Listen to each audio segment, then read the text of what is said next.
Pemirsa, Pengadilan Negeri Jakarta Barat menjatuhkan vonis bebas kepada terdakwa Henry Surya dalam kasus dugaan penipuan dan penggelapan dana koperasi simpan pinjam atau KSP Indosuria. Hakim menilai kasusnya bukan masuk ranah pidana, melainkan perdata. Hakim juga memerintahkan jaksa mengembalikan semua aset Henry Surya yang telah disita.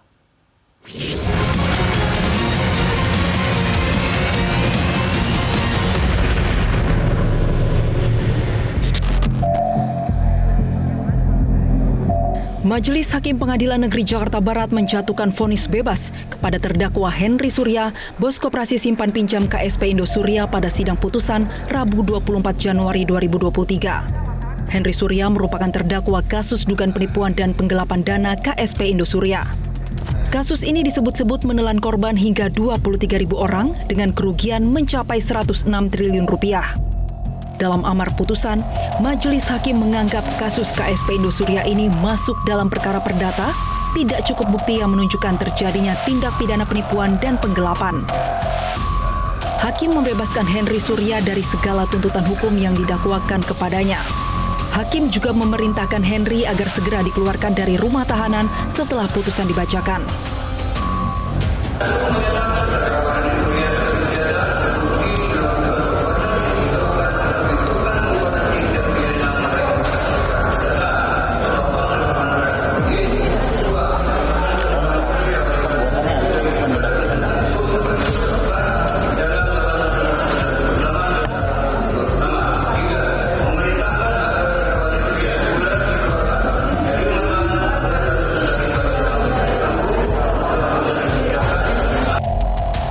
Menko Polhukam Mahfud MD mengakui pemerintah juga terkejut mengetahui vonis bebas bos KSP Indosuria Henry Surya.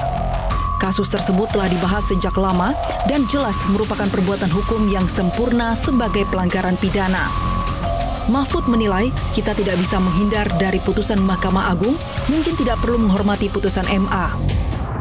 Kita tidak bisa menghindar dari keputusan Mahkamah Agung untuk mengganti kata kita harus menghormati. Saya sekarang akan mengatakan tidak bisa menghindar karena itu putusan Mahkamah Agung. Ya. Mungkin kita tidak perlu menghormati, kita tidak bisa menghindar gitu aja kan bisa. Tidak bisa apapun gitu karena itu putusan Mahkamah Agung. Mahfud menambahkan, kita tidak boleh kalah untuk menegakkan hukum dan kebenaran. Pemerintah melalui Kejaksaan Agung akan melayangkan kasasi. Pemerintah juga akan segera melaksanakan putusan PKPU, peradilan niaga untuk mengambil aset milik KSP Indosuria untuk dibagi kepada anggota. Kita tidak boleh kalah untuk menegakkan hukum dan kebenaran. Pemerintah, Kejaksaan Agung akan kasasi. Kita juga akan membuka kasus baru dari perkara ini karena tempus delictinya dan locus delictinya setelah korbannya masih banyak.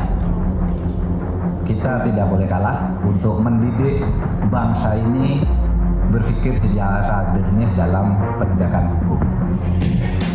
Pada kasus KSP Indosuria, hakim seperti mengabaikan adanya pelanggaran praktik penyelenggaraan koperasi simpan pinjam. Menurut Undang-Undang Nomor 25 Tahun 1992 tentang perkoperasian, KSP menghimpun dana dari anggota dan meminjamkannya kepada anggota.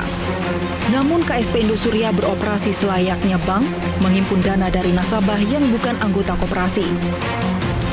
Bila koperasi seperti bank, maka sederet aturan di Undang-Undang Perbankan pun terlanggar. Perkara KSP Indosuria semakin memperlihatkan betapa kondusifnya Indonesia sebagai tempat kejahatan keuangan tumbuh subur. Dari lemahnya kesadaran masyarakat, bolong-bolong regulasi, pengawasan minim, hingga penegakan hukum yang loyo, semua seakan-akan berdiri menyokong peluang para penjahat keuangan melakukan aksi. Tim Liputan Media Group Network. Polisi masih memburu 2 tersangka